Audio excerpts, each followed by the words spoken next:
My name is Nora Sterling. I am 30 years old, and to the international conservation community, I am a ghost known simply as the Guardian. I am the elusive director of the National Wildlife Sanctuary, a fortress of nature responsible for saving endangered pangolins from poachers and rehabilitating rare carnivores that the rest of the world has given up on. My signature is on grants worth millions of dollars, and my research is cited by governments. I have built an empire on the very compassion my family despised.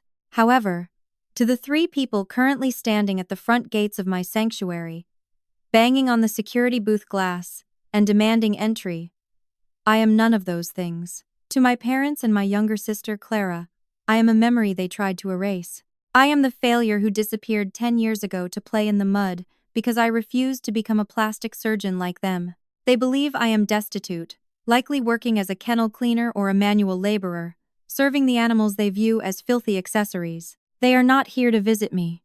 In fact, they have absolutely no idea that I own this land. They are here because they are desperate. They are here to rent my venue for a calculated PR stunt designed to save Clara's crumbling career as a social media influencer. They need a nature backdrop to stage a fake apology video after she was exposed for animal cruelty.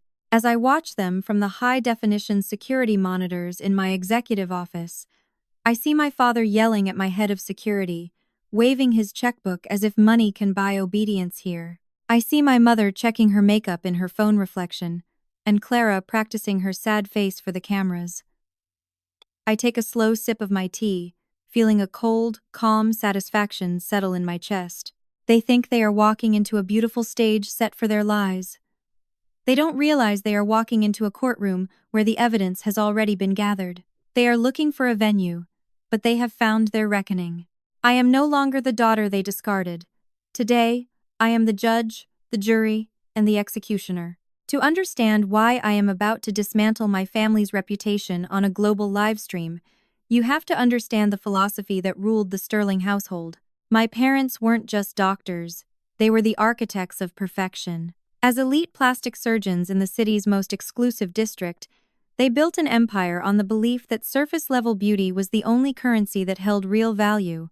In their world, imperfections were sins, ugliness was a disease to be excised, and status was the only vital sign that mattered. 10 years ago, the war between us reached its breaking point in their living room, a space so white, sterile, and cold that it looked less like a home and more like an operating theater. They sat me down on the pristine cream sofa and delivered their ultimatum.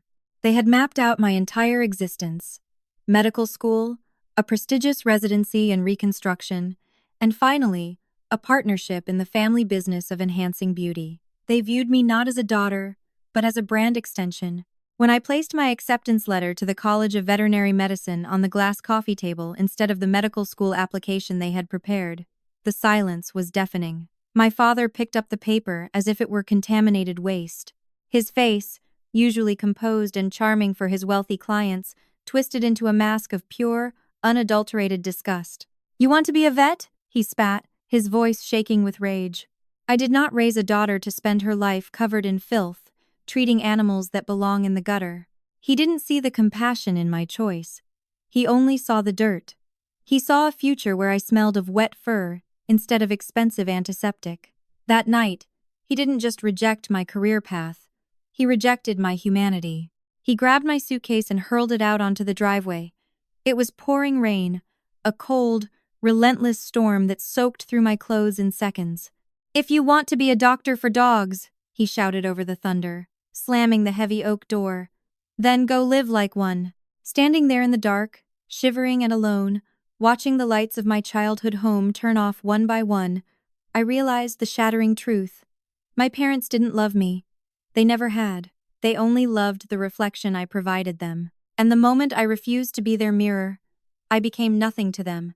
That night, the daughter they knew died in the rain, and the guardian began to take shape. For the last decade, the chasm between my sister and me widened into an unbridgeable canyon. While I was exiled from the kingdom of Sterling aesthetics, I spent my 20s in the blood and mud of the veterinary trenches. I didn't have a trust fund. I had 18-hour shifts in underfunded emergency clinics. I slept on a cot in the back room, smelling of antiseptic and exhaustion, waking up every 2 hours to check the vitals of a hit-and-run stray or a dehydrated fawn. I traveled to remote forests to rehabilitate injured wildlife, learning that true value isn't found in a mirror or a bank account, but in the steady heartbeat of a creature you have pulled back from the brink of death. My hands became rough, scarred, and capable hands that saved lives. Meanwhile, my sister Clara became the masterpiece my parents had always wanted. She didn't have a career, she had a brand.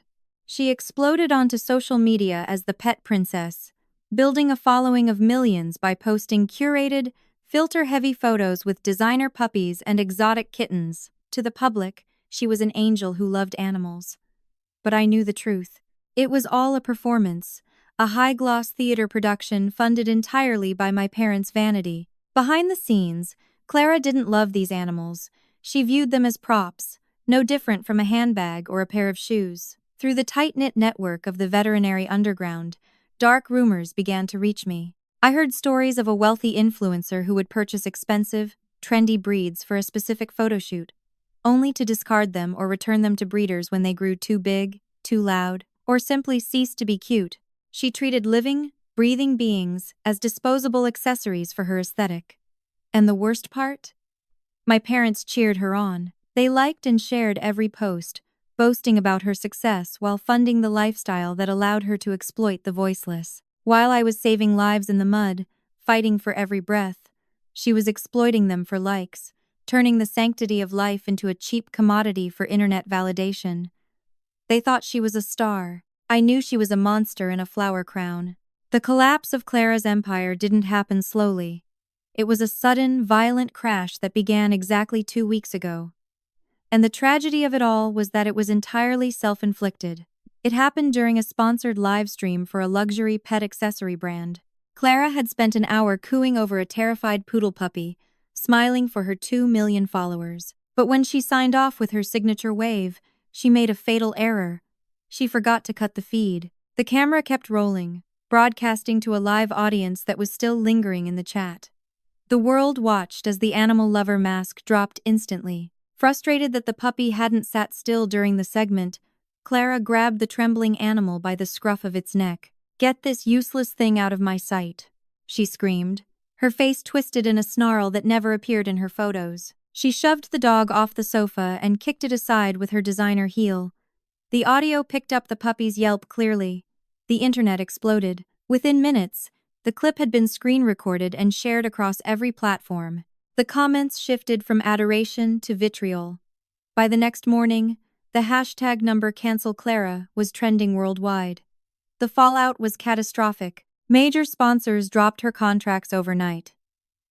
The sterling brand, the pristine reputation my parents had cultivated for decades to sell their plastic surgery services, was suddenly under siege. They weren't just losing likes, they were bleeding money and credibility. But my parents didn't panic because they were horrified by animal abuse. They panicked because their investment was failing. Desperate to save their image and stop the financial hemorrhaging, they concocted a cynical PR strategy. They planned a massive, televised charity event titled Clara Cares. The plan was simple. Donate a fake, oversized check to a wildlife organization, stage a tearful, scripted apology, and prove to the world that Clara loved animals. To make the lie convincing, they needed a prestigious, nature-focused venue to legitimize their redemption arc. That was when they searched for the most exclusive location in the state and unknowingly contacted my sanctuary. They thought they were booking a backdrop. They didn't realize they were walking straight into the trap of the daughter they had thrown away. When my assistant, Sarah, placed the thick manila envelope on my desk with the embossed return label reading Sterling Aesthetics, my first instinct was visceral. I wanted to take a lighter to it and watch it burn. The mere sight of that logo, a stylized, silver S, that represented years of superficiality and neglect, made my stomach turn. Sarah stood by the door, hesitant. "They are offering triple the standard venue fee. Director," she said softly. "They claim it is for a high-profile charity gala to raise awareness for animal welfare." I opened the file and began to read. The hypocrisy was breathtaking. The proposal outlined a meticulously scripted redemption arc for Clara. They didn't want to help animals. They wanted to use them. The plan was to livestream a tearful, choreographed apology from my main rehabilitation enclosure, using my rescued pangolins and injured foxes as silent, sympathetic props to rehabilitate my sister's shattered image. They described my sanctuary not as a place of healing, but as a rustic, authentic backdrop, perfect for softening Clara's aesthetic on camera. It was insulting. It was vile. It was perfect. My hand hovered over the rejection stamp, but then I stopped. I realized that if I rejected them, they would simply find another venue, another backdrop to manipulate, and they would likely succeed in lying to the world again. But if I accepted, if I allowed them into my domain, I could control the narrative. I looked up at Sarah, a cold calm settling over me. "Approve it," I ordered. "But I want you to draft a special addendum to the rental agreement. Include a strict confidentiality clause stating that the identity of the sanctuary director must remain anonymous until the moment the broadcast begins, ostensibly to protect donor privacy. And add a clause granting the venue full legal control over the AV feed for security purposes." My parents, arrogant and desperate as ever, didn't even read the fine print. When my legal team sent the contract over, they signed it within the hour. They didn't question the anonymity clause. They simply assumed the owner was some wealthy, eccentric recluse who wanted their money, but not their company. They viewed the sanctuary staff as servants and the location as a commodity they had purchased. They wired the deposit immediately, confident that their checkbook had bought them a clean slate. I sat in my office late that night, holding the countersigned document. My father's flamboyant signature was scrawled across the bottom, right next to mine. He had no idea he had just signed a binding legal contract with the daughter he threw out into the rain 10 years ago. He thought he was securing a stage for Clara's salvation. He didn't realize he had just booked the venue for their public execution. The trap was set, the cameras were ready, and for the first time in a decade, the Sterling family was coming to visit.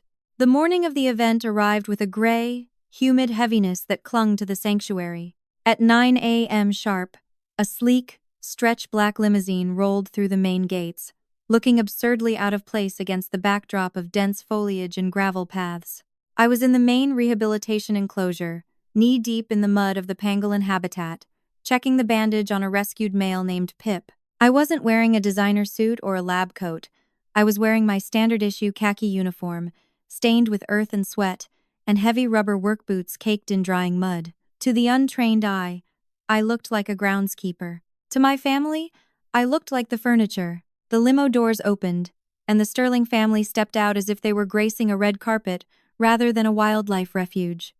My mother emerged first, immediately wrinkling her nose at the earthy scent of the forest. She pressed a silk handkerchief to her face, shielding herself from the very nature she was pretending to support. Then came Clara, dressed in a white linen jumpsuit that was comically impractical for the setting, holding an iced latte as if it were a scepter. I stood up, wiping my hands on a rag, and walked toward the perimeter fence. When they looked at me, there was not a flicker of recognition in their eyes. They didn't see Nora, the daughter they exiled. They saw a dirty employee, a nameless worker whose only purpose was to serve. Clara walked right up to the fence, looked me up and down with a sneer, and snapped her fingers near my face. "Excuse me," she said, her voice dripping with the familiar, sugary condescension that used to make me shrink as a child. She thrust her empty plastic cup through the gap in the fence. "Take this to the trash, and find someone to spray some lavender water around the podium area. Make sure these wild things don't smell too bad during my speech. We need the aesthetic to be clean." My father didn't even deign to look at me. He was pacing by the limousine, screaming at his personal assistant about the lighting angles, completely ignoring the human being standing 3 feet away. It was a perfect encapsulation of my entire childhood. Even after 10 years of separation, they still couldn't see past the dirt to recognize their own flesh and blood. To them, I was just part of the background noise, something to be managed, cleaned up, or discarded. I felt a surge of adrenaline, but I forced my face into a mask of polite servitude. I reached out and took the sweating plastic cup from my sister's manicured hand. "Right away, ma'am," I whispered, offering a small, tight smile. Clara didn't say thank you. She simply turned her back on me to check her reflection in her phone, completely unaware that the servant she had just dismissed was the one holding the keys to her destruction. The event began at noon sharp. The sanctuary's main pavilion, usually a place of quiet observation and healing, had been transformed into a chaotic theater set. Dozens of reporters and camera crews crowded the space, their lenses focused on the raised platform my parents had paid thousands to construct. The air was thick with the scent of expensive perfume masking the natural earthiness of the forest, a perfect metaphor for the day. Clara stood at the center of the podium, which was draped in cascading white lilies, flowers chosen specifically by my mother to evoke innocence, purity, and sympathy. My sister had traded her usual flashy designer streetwear for a modest, pale blue dress that made her look young and vulnerable. As the red on-air lights of the cameras flickered to life, the performance began. Clara held the microphone with trembling hands, and on cue, tears began to stream down her perfectly made-up face. I knew those tears well. I had watched her practice them in the mirror for years to manipulate our parents or get out of trouble at school. They were a currency she spent freely. I love animals more than anything in this world, she sobbed to the captive audience, her voice breaking with practiced emotion. The video you saw online. It was a terrible misunderstanding. It was taken out of context during a moment of high stress. I have dedicated my life to their care, and I am devastated that anyone would think I could hurt a living soul. Behind her, my parents stood like pillars of moral support. My father nodded solemnly, playing the role of the stoic, protective patriarch, while my mother dabbed at dry eyes with a lace handkerchief, looking every inch the grieving mother defending her child. They were selling a narrative of a good family under attack, and the reporters were buying it. To heighten the drama and seal the deal, Clara reached into a transport crate beside the podium. She pulled out Felix, a small, rescue fennec fox we had reluctantly allowed them to borrow for the visual, under strict supervision. A collective awe rippled through the crowd as she hugged the animal close to her chest, closing her eyes as if in pure bliss. The cameras zoomed in for the money shot, but from the wings of the stage, where I stood hidden in the shadows with my veterinary team, the angle was different. We didn't see a hug. We saw the tension in Felix's body, his ears flattened against his skull in terror. And then, I saw it. To keep the squirming animal still for the perfect photo op, Clara's hand wasn't cradling him, it was crushing him. Her manicured nails were digging deep into the soft flesh of the fox's flank, pinching the skin aggressively to force him into submission. She was hurting him, right there on stage in front of the world, inflicting pain to maintain an image of love. It was the exact same behavior she had shown 10 years ago, and it was the signal I had been waiting for. The performance was over. I had seen enough. The moment I saw Clara's manicured nails digging into the terrified fox's skin, the professional detachment I had been maintaining evaporated. This wasn't just a PR stunt anymore. It was active abuse occurring in my facility, under my watch. From the shadows of the wings, I locked eyes with the sound technician in the booth, a loyal employee who had been waiting for my signal all morning. I slashed my hand across my throat. The sentimental piano music that had been underscoring Clara's fake tears cut out instantly. It was replaced by a deafening, high-pitched feedback screech that blasted through the speakers, causing the audience to wince and cover their ears. The sudden sonic violence shattered the carefully curated atmosphere of the gala. The cameras lowered. The reporters looked around in confusion. In the stunned silence that followed, I walked out from the wings. I had shed the muddy work boots and the stained khaki overshirt. Beneath them, I was wearing my pristine white clinical coat, the armor of my profession. Embroidered clearly on the left breast in bold navy thread were the words, Dr. Nora Sterling, DVM, Director. I didn't rush. I walked with the steady, terrifying cadence of a surgeon entering an operating theater. The sound of my footsteps on the stage floor seemed to echo against the silence. I walked straight to the podium, gently removing the trembling fox from my sister's grip and handing it to a waiting veterinary nurse who whisked the animal to safety. Clara froze. The fake, tragic smile dropped from her face, replaced by a look of sheer, uncomprehending horror. She looked at me as if she were seeing a ghost. My parents, standing just behind her, went slack-jawed.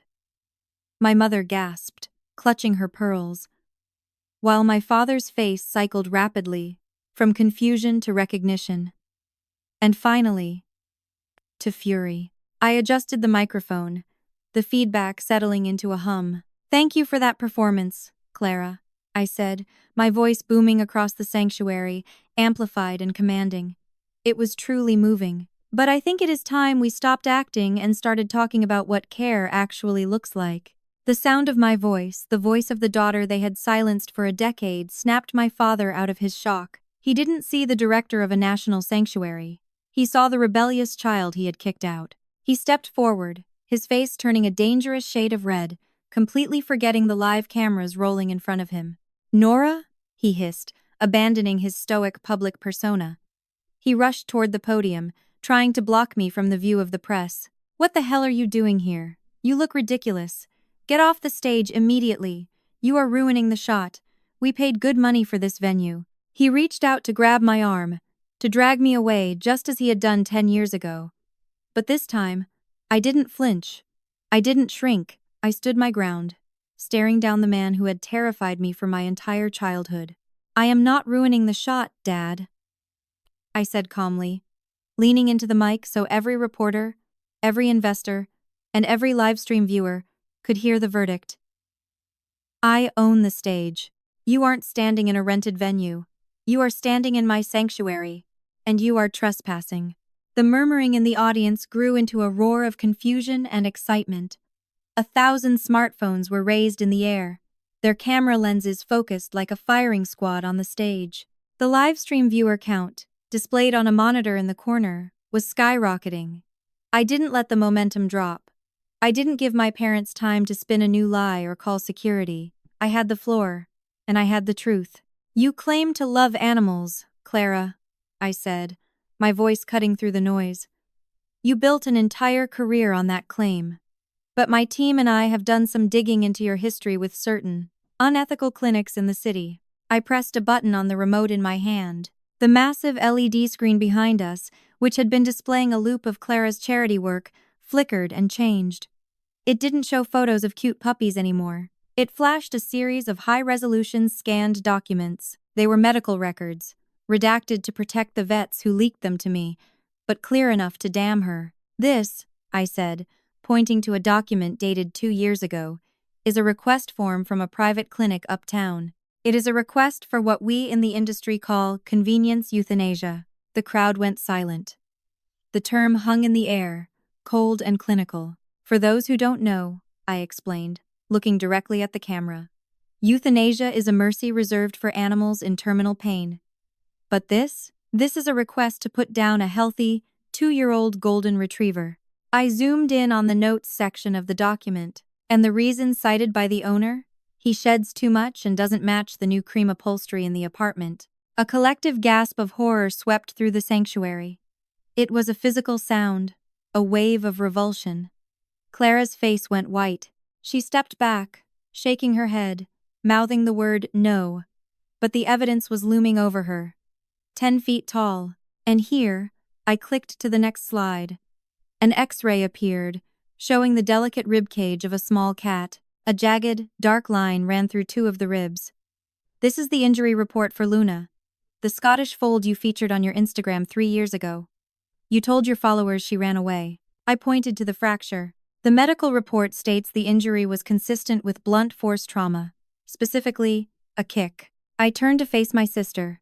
She looked small now, stripped of her filters and her lies. "My sister didn't make a mistake 2 weeks ago," I said, my voice trembling with suppressed rage.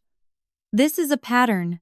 She treats living beings like accessories. She buys them for the aesthetic, and when they grow up, or when they break, or when they simply become inconvenient, she tries to throw them away like last season's handbag." I looked directly into the livestream camera, addressing the millions watching. "But in my house, in this sanctuary, we don't throw away the broken. We heal them, and we expose the abusers." The fallout was instantaneous and absolute. The silence that had filled the sanctuary during my presentation shattered into a chaotic roar. It wasn't applause for my sister. It was the sound of a carefully constructed brand disintegrating in real time. The reporters, sensing the blood in the water and realizing they had been used to promote a fraud, turned their microphones away from the pet princess. Like a tide shifting, the cameras swung toward my sputtering parents and my trembling sister, capturing their humiliation in high definition for the evening news. Police officers, whom I had asked to stand by in the wings under the guise of event security, stepped onto the stage. They weren't there to arrest me for hijacking the event, they were there to intervene. Based on the undeniable evidence of animal cruelty and fraud I had just broadcast to the world, they began to read Clara her rights. I watched as Clara checked her phone, her face draining of all color. The livestream chat was a blur of outrage, and notifications were popping up confirming that her major sponsors were terminating their contracts effective immediately. The empire built on filters and lies had collapsed in under 10 minutes. My father, realizing his reputation was burning to the ground, lost his composure entirely. Abandoning his facade of the dignified surgeon, he lunged toward me. He tried to grab my arm, his face twisted in a snarl. "You ungrateful brat," he hissed, his voice shaking with rage. "We gave you life. Is this how you repay us? You ruined everything." But he never made contact. My head of security, a former military dog handler who respected me more than my father ever had, stepped between us like a granite wall, blocking his path without saying a word. I didn't flinch. I didn't shrink back as I would have 10 years ago. I leaned into the microphone one last time, my voice echoing off the vaulted ceiling of the sanctuary I had built. "You told me 10 years ago that my job was filthy," I said, looking directly at the family who had thrown me out into the rain. "You said I belonged in the gutter. But looking at you now, I realize that the only filth in this sanctuary is the deception you brought in with you. Get out." The security team escorted them off the property. The cameras flashed wildly as the Sterling family was led away, stripped of their reputation and their power. As the heavy doors closed behind them, the noise of the circus faded. I turned my back on the drama and walked over to the crate where the veterinary nurse was holding the fennec fox. I pulled on my gloves and began to examine him, checking his ribs for injuries. In that quiet moment, surrounded by my team and the animals I had sworn to protect, I felt a weight lift off my shoulders that I hadn't realized I was carrying. For a decade, I had believed their lie that I was the disappointment, but as I treated the fox, I realized the truth. I wasn't the failure. I was the guardian. I wasn't the one being led on a leash of approval anymore. I was the one holding the leash. If you have ever been made to feel like your passion wasn't enough or that you had to change who you were to be loved, please listen to me. Your worth is not defined by people who only value surface-level perfection. True value is in what you do, not how you look. If you enjoyed this story of justice, please hit the like button and subscribe for more. And tell me in the comments, what is a flaw that you turned into your greatest strength? I'll be reading your stories.